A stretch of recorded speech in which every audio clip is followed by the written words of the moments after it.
Hey, friends, today I've got a new story to share with you. Hope you enjoy it. When I was 16, my parents used to joke around with their friends and say I was the family mistake. My mom once laughed, pointed at me, and said, "Birth control's only 99% effective, he's the 1%. That same night, I packed a bag, took the $40 I had, and walked out. I didn't look back. It's been 6 years since then, and today, they showed up at my door crying, asking me to talk. Hey, Reddit, before I go on, I just want to say a big thank you. We hit 2,000 subscribers. This is just the beginning, next stop, 5,000. If you like the stories, don't forget to like and subscribe, join this growing community. Now, let's begin. I'll never forget the way their laughter echoed through the house that night. It was a Friday, my parents had friends over, they were drinking wine and talking about their younger years, while I quietly walked into the kitchen to grab something to eat. By then, I had learned to stay quiet when they had company. I was invisible, just someone in the background. But this time, I wasn't quiet enough. I dropped a spoon, it hit the tile floor and made a loud noise. The room went quiet for a few seconds. Then they laughed again, but this time, it felt different. I heard my dad say loud and clear, "Guess we should have gotten that vasectomy after all." Then my mom looked straight at me from across the room and smirked. "Birth control's only 99% effective, he's the 1% we wish didn't happen." Everyone laughed. Except me. I stood there, frozen between the kitchen and hallway, holding back feelings I'd buried for years. That wasn't even the worst thing they had ever said. But the way they said it that night, so public, so casual, broke something inside me. I don't remember what happened right after. I just remember going to my room, locking the door, and sitting quietly on my bed. It wasn't like in the movies. I didn't cry, I didn't yell. I just started packing, slowly and calmly. I grabbed my old backpack, some clothes, my toothbrush, a notebook, and the $40 I'd saved from doing yard work. No goodbye, no note. I opened my window, climbed out into the cold night, and walked, still hearing their laughter in my head. I didn't have a plan, I just kept walking. I reached the Greyhound station and bought a one-way ticket with what I had. I slept in bus stations, on park benches, and sometimes in shelters. The first few months were rough. Some days I went hungry, some days I stole food. But strangers showed me more kindness than my own family ever had. At least I was free. And even that hard kind of freedom was better than staying one more day in a home where I was just a joke. Then I got lucky. The owner of a small diner found me sleeping behind the place. He gave me food and a job. That job gave me stability, then I got a place to stay. Later, I went to community college, took night classes, and then went to trade school. I slowly built a new life, one step, one mistake at a time. I built my life from nothing, out of the pain of being rejected and left behind. I kept my past buried deep, I didn't talk about it, I didn't share it. When people asked about my family, I gave short, distant answers. I always said we were estranged. That word felt easier than saying. My parents called me a mistake and laughed about it in front of everyone. Sometimes at night, I still heard their voices. Their laughter felt like a ghost I couldn't get rid of. I thought about writing them a letter once, not to reconnect, just to let them know I was still alive. But then I'd picture my mom's smug smile, how she said those words like I was just a joke, and I'd throw the idea away. They didn't earn the right to know I survived. They didn't deserve to know I made it. Birthdays passed, holidays came and went, nothing from them. Each year, I half expected something, even a fake attempt to reach out, but there was nothing. Over time, I figured they had erased me, just like I erased them. Until this morning. Exactly 6 years after I left, I opened my door and saw my mom and dad standing there. My mom was crying, my dad looked like he hadn't slept in days. For a moment, I thought I was seeing things. They looked like strangers from a life I'd left behind. I wanted to shut the door, but my body didn't move. My mom tried to talk, but her voice cracked. My dad, usually the tough one, was shaking. "We've been looking for you," she finally said. I wanted to yell, "Now you care?" But nothing came out. I just stood there while they begged me to talk, to listen, to let them explain.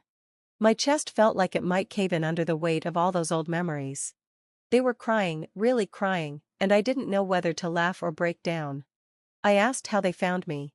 My dad said they hired someone a year ago after a family emergency. His brother had died suddenly. It made him rethink things, I guess. They said they were ashamed, that they hadn't realized how much they'd hurt me, that they missed me every single day. My mom said she regretted what she said that night. But I remembered her smile, I remembered their laughter. I didn't let them inside. Instead, I gave them 5 minutes to explain why they thought they deserved any of my time. And in that moment, I saw fear in their eyes. They realized the boy they'd mocked was no longer under their control. They started telling their side of the story, talking about regret, therapy, how they'd changed. They brought a photo album, as if pictures could fix everything. But all it did was remind me of what I had to give up to become who I am now. My mom talked about her rough childhood and how she didn't know how to be a mom. My dad said he thought being cold would toughen me up. It was strange, watching the same people who once laughed at me now fall apart, begging for a second chance. But even as they talked, I could feel their words pressing on old scars. Saying sorry doesn't erase being abandoned. Crying doesn't make up for 6 years of silence. Their pain didn't cancel out mine. And their words didn't sound like true regret. They sounded like two people afraid of being hated forever. Part of me wanted to slam the door and disappear again. But another part, the part I'd buried, wanted answers. After 5 minutes, I told them to go. But my mom wouldn't leave. She dropped to her knees, crying, begging me not to shut them out. My dad stood behind her, eyes red, voice shaking, asking for one more chance. That's when I knew, this wasn't going to end with just closing the door. They weren't leaving unless I made a real decision. And deep down, a small part of me wasn't sure what I wanted. Not because I forgave them, but because I didn't know if I needed closure, or revenge. So I said something I hadn't planned. Come back tomorrow, same time. And if you want me to listen, you'd better be ready to tell me everything. No lies, no half-truths, just the raw, ugly truth. They nodded, then they left. Now I'm sitting here on my couch, staring at the photo album they left behind, wondering if I made the right choice. Part of me wants to burn it. Part of me wants to open it. But one thing I know for sure, tomorrow, the truth comes out. And for the first time, I'm finally ready to hear it. The next morning came faster than I expected. I barely slept, my mind kept spinning, haunted by the image of my mother, on her knees, crying on my doorstep. I spent most of the night staring at the photo album. I didn't open it, just studied the cover, dusty blue leather with gold corners. It looked like a relic from a life I tried hard to bury. I wasn't sure why I told them to come back. Maybe part of me needed to hear it, the unfiltered story. Not another round of guilt-wrapped apologies. Not more excuses dressed up as explanations. I needed to know who they really were. And why they became the kind of people who could call their own child a mistake. They arrived right on time. The knock came exactly at 10 a.m. Same door, same posture. My mom looked wrecked. My dad was holding a small box. They didn't speak until I opened the door and stepped aside. I don't know why I did it. Maybe because I needed this just as much as they did, even if every part of me screamed to shut them out. We sat in silence for a long moment, just sharing the same air felt strange. Like two parallel lives suddenly colliding. Finally, I said, "Start talking." My dad opened the box. Inside was a letter, aged yellow, folded carefully. It was from his mother, my grandmother, written the night before she died. It was a confession. She had never wanted children. She forced herself to raise them, but emotionally, she had nothing to give, and she passed that emptiness on to him. He said he grew up in a house where silence was the only language, and sarcasm the only form of love. That night they laughed at me in front of their friends, he admitted, was him coping the only way he knew how, by turning pain into a performance. Then my mom spoke. Her story was darker. She had me at 20, a child trying to raise a child. She never wanted to be a mother, not then, not with him. She was forced into marriage after getting pregnant. Her dreams of art school disappeared the moment the test turned positive. And every time she looked at me, she didn't see a son. She saw a life she lost. That night she laughed and called me the 1% mistake. She meant it. She spent years resenting me for something I never chose. And when they laughed, it wasn't because they didn't care, it was because caring meant facing everything they had buried. I listened, numb. My heart wanted to feel something, rage, sorrow, release. But all I felt was a dull, Cold ache where love should have been. Then my mom did something unexpected.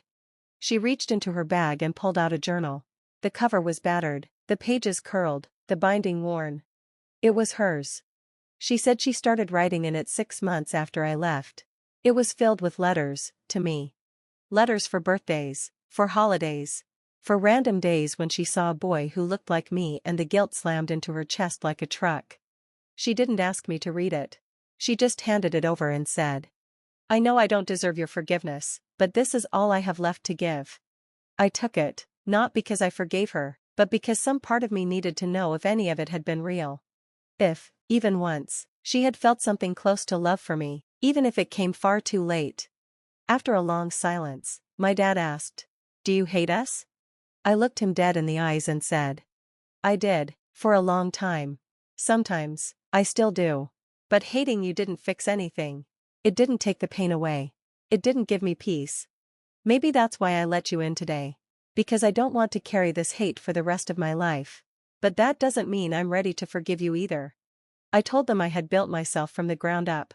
That every ounce of strength I had came from the fact that they gave me no choice. While they had the luxury of regret, I had survival. I had to be my own parent. Feed myself, hold myself, love myself, when no one else did. My mom broke down at that.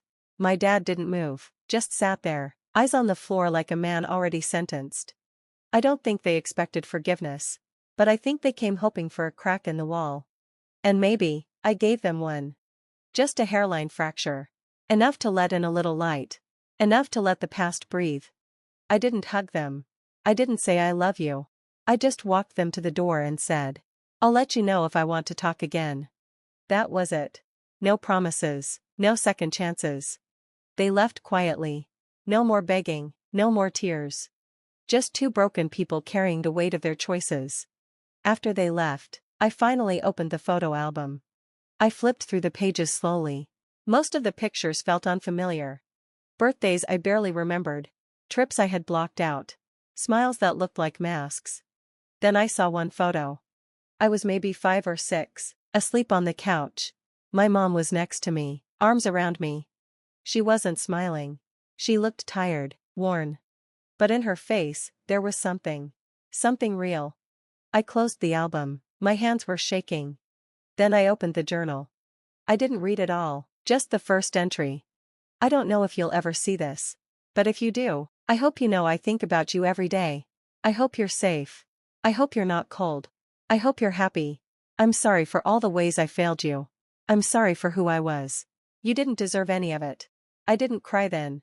But later that night, alone in bed, I broke. Not for them. For me. For the boy who thought he was unlovable. For the man who had to prove otherwise. Scarred. But standing. I don't know what comes next. I don't know if I'll ever let them fully back in. But I know this.